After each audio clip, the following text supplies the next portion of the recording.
আসসালামু আলাইকুম বন্ধুরা, আশা করি প্রত্যেকে খুব ভালো আছেন। আজ আমি আপনাদের সাথে শেয়ার করব স্টেনারে করে ভাপা পিঠা তৈরি।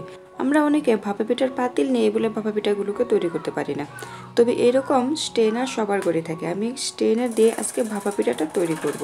পিঠা তৈরির জন্য নিয়ে নিয়েছি 1 কাপ শুকনো চাউলের গুঁড়ি, তার সাথে দিয়ে দিচ্ছি পরিমাণ মতো লবণ। এবার এই লবণ আর চাউলের গুঁড়িটাকে হাত দিয়ে প্রথমে একটু মিশিয়ে নেব। এটাকে প্রথমে একটু মিশিয়ে নিয়ে তারপর নর্মাল পানি দিয়ে অল্প অল্প করে পানি দিয়ে এখানে সুন্দর একটা আমি ডো তৈরি করে নেব।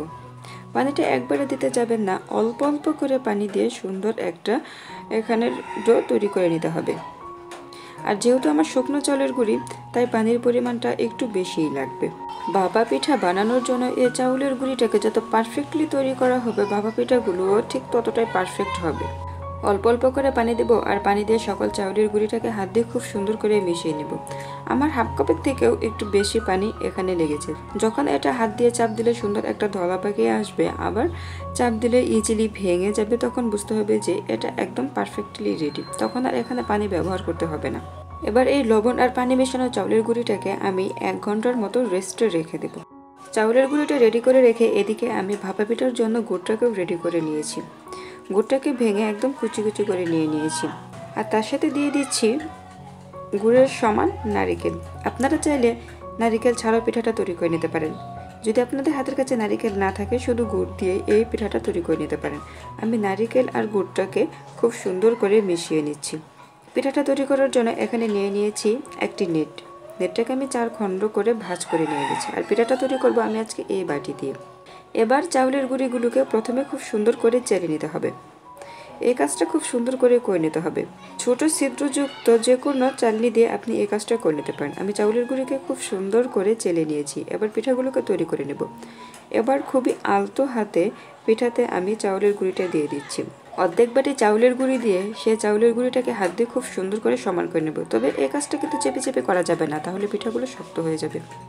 তারপর গুড় আর নারিকেলের সুন্দর একটা লেয়ার তৈরি করে নেব। গুড় আর নারিকেল দিয়ে সেটাকেও খুব সুন্দর করে সমান করে নেব।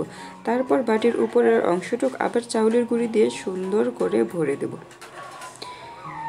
এই কাজটা খুবই আলতো হাতে করতে হবে, একদম চেপে চেপে করার কোনো প্রয়োজন নেই, আলতো হাতে করে দিলেই হবে।